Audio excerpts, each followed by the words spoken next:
cierta propuesta distinta a lo que es la economía de mercado. De modo que quisiera una reflexión suya sobre cuál es su postura con respecto a los pros, los contras, los méritos, los defectos de la globalización al regreso de esta pausa. Bien, doctor Moreno, yo le dejaba a usted esta pregunta.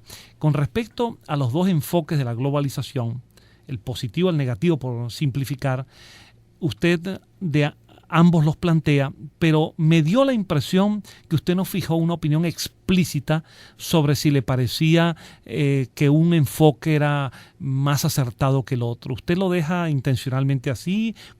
En todo caso, ¿cuál es su opinión al respecto? Bueno, mira, el tema de la globalización y la razón por la cual aparece planteado de esa manera en el libro es un tema en el cual no se puede asumir una posición cerrada al respecto, porque no se puede desconocer los grandes adelantos que ha tenido la humanidad en las últimas 3 o 4 décadas, pero tampoco se puede desconocer el sesgo excluyente de ese proceso de avance de la humanidad, porque las cifras nos lo están indicando en diferentes áreas, en el área del deterioro del ambiente, en el área de la iniquidad social que se ha venido produciendo, en el mismo pérdida de valores y en el modelo económico que no parece poder garantizar una sustentabilidad en términos de equidad social a este proceso. Por lo tanto, hay que reconocer que existen los dos problemas. Ahora, en el libro sí hacemos más énfasis en poner en descarnado, vamos a decir, los males, porque precisamente si esos males se corrigen, se les saca más provecho a los bienes que produce el proceso. Y en eso nos dedicamos fundamentalmente en los últimos capítulos a buscar la salida a esos males, ¿no? Estupendo. Bien, vamos a pasar a comentar esos 4 jinetes que forman la buena parte, en buena medida, la médula del libro. El primer jinete que usted señala allí, al cual le dedica varios capítulos, es el que tiene que ver con el hambre, las hambrunas, esa condición tan terrible que tiene una escala, una gradación muy diversa. Incluso allí a mí me han impresionado frases fuertes que usted ha presentado allí, y también a veces citando a otros autores, cuando dice, por ejemplo, que en el caso de países altamente desarrollados, mientras unas personas en el mundo fallecen o están viviendo muy mal debajo de las condiciones humanas por no tener qué comer, otras, y se enferman por no tener con qué comer, otras se enferman por sobrepeso. Sí. Entonces, díganos en líneas básicas, ¿cuál es su enfoque sobre ese jinete del apocalipsis, el hambre en el mundo? Bueno, se incluyen una serie de resultados de estudios que los diferentes organismos dedicados al tema, como la FAO y otras universidades americanas, etcétera, han hecho sobre este mal que se ve que cada vez se profundiza, ¿no? Y que está, si bien es un mal global, tiene mucha concentración en países africanos y más cerca de nosotros en países como algunos centroamericanos y el Caribe, especialmente Haití, donde el 80% de la población está al borde de la hambruna, y eso antes del terremoto, ¿no? Y en donde inclusive se come barro, materialmente se come una galleta que se prepara con barro como una forma de llenarse el estómago a los pobres en ese país, con todas las consecuencias que puede tener eso, ¿no? Incluso usted dice, permítame, usted dice además que esa pastilla de arcilla con sal y aceite vegetal, incluso ya hay que pagar por ella un precio que ni siquiera los pobres la pueden pagar. Sí, sí. Tragedia, ¿no? Sí, sí. Pero eso está estrechamente vinculado al segundo jinete, al jinete ambiental, ¿no? Porque cuando se ven las proyecciones del crecimiento de la población, que se indica que en los próximos 50 años la población del mundo va a llegar a los 10.000 millones de habitantes, por un lado el crecimiento es continuo y por otro lado el agotamiento de los recursos se hace cada vez más acentuado, ¿no?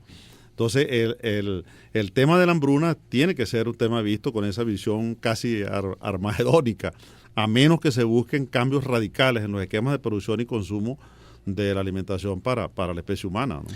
Y fíjese, le hago esta pregunta sobre el tema del hambre. Aunque usted lo menciona muy de pasada acá, en autores que abordan este tema, no solamente ahora, sino en los últimos 2 siglos, El pensamiento de Malthus generó toda una línea de opinión favorable o crítica con respecto a aquella idea del crecimiento demográfico frente a los recursos, la famosa tesis de las progresiones, sí. La población creciendo geométricamente, los recursos creciendo aritméticamente. Sin embargo, la evolución y la tecnología en el mundo, desarrollo tecnológico, demostraron que la profecía malthusiana no se cumplió. Sin embargo, le pregunto, para usted, el dato demográfico, esa explosión de crecimiento que usted nos acaba de decir, que de 6.500 millones ahora pasaremos en 50 años casi a la duplicación, a más de 10.000 millones. ¿Usted considera que, sin entrar en la tesis, sin favorecer el criterio malthusiano, sin embargo el dato de la explosión demográfica se inscribe dentro de estos problemas básicos del mundo contemporáneo? Sí, indudablemente, porque está, como te decía, en paralelo al agotamiento de los recursos, que es lo que se plantea en el segundo tema, en el segundo jinete, que es el deterioro ambiental, que no solamente tiene que ver con el deterioro como agotamiento o destrucción de recursos, sino también del entorno global en sentido, por ejemplo, de lo que llaman el efecto invernadero y el calentamiento atmosférico, ¿no? El impacto, y esto es un tema que de alguna manera, aunque no insisto mucho en el libro, toca el tema venezolano, el impacto de la combustión de los hidrocarburos fósiles, que ha sido el combustible que ha movido toda esta revolución industrial de la modernidad. Por los diferentes estudios que se han hecho en relación al calentamiento global, se ve que está directamente vinculado a la combustión de hidrocarburos fósiles. Entonces, al llegar a algunos acuerdos para evitar este armagedón ecológico, que ya hay proyecciones que dicen que en los próximos 100 años, si sigue el ritmo de calentamiento global, podríamos llegar a una temperatura de 6 grados por encima de la temperatura promedio, que tiene consecuencias de derretimiento de los cascos polares, de inundaciones, etcétera, y que algunos dicen que ese sería el último problema de la humanidad, ¿no?